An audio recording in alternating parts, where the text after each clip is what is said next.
இன்றைக்கு சுமார் 300 ஆண்டுகளுக்கு முன்பு இவ்விடம் அடர்ந்த வனப்பகுதியாக இருந்தது.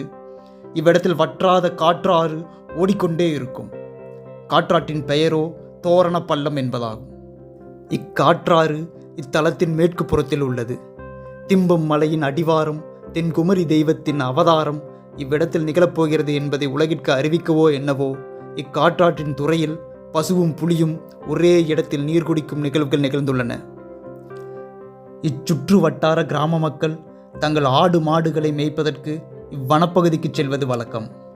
இம்மக்கள் மாடுகளுக்கு பட்டிகள் அமைத்து வனப்பகுதியிலேயே தங்கிக் கொள்வார்கள். தினசரி காலையில் மாடுகளை மேய்ப்பதற்கு ஓட்டிச் செல்வார்கள்.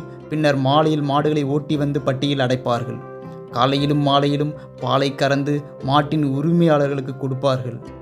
ஒரு பட்டியிலிருந்து காராம் பசு ஒன்று கறக்கச் சென்றால் கறப்பதற்கு நில்லாமல் தன் கன்றுக்கும் கொடுக்காமல் இருப்பதை மாடு மேய்ப்பான் அறிந்தான். மறுநாள் மாட்டினை பின்தொடர்ந்து சென்று கவனித்தான். அப்பசு தினந்தோறும் பாலை ஒரு வேங்கை மரத்தின் அடியில் கனாங்கு புட்கள் சூழ்ந்த ஒரு குறிப்பிட்ட இடத்தில் தன்னிச்சையாக பொழிவதை மறைவில் இருந்து பார்த்தான். இந்நிகழ்ச்சியை கண்ணுற்ற அவன் மறுநாள் சுற்று வட்டார கிராம மக்கள் ஊர் பெரியோர்களிடம் விபரத்தை சொல்லி அனைவரையும் அழைத்து கொண்டு மாட்டினை பின்தொடர்ந்து சென்று ஒரு குறிப்பிட்ட இடத்தில் காராம்பசு அதாவது மாடு பால் சொரிவதை காண்பித்தான். அனைவரும் இவ்வரிய காட்சியினை கண்டு மெய்சிலிர்த்து நின்றார்கள். இது தெய்வத்தின் திருவிளையாடல் என்றெண்ணி கைகூப்பி தொழுதார்கள்.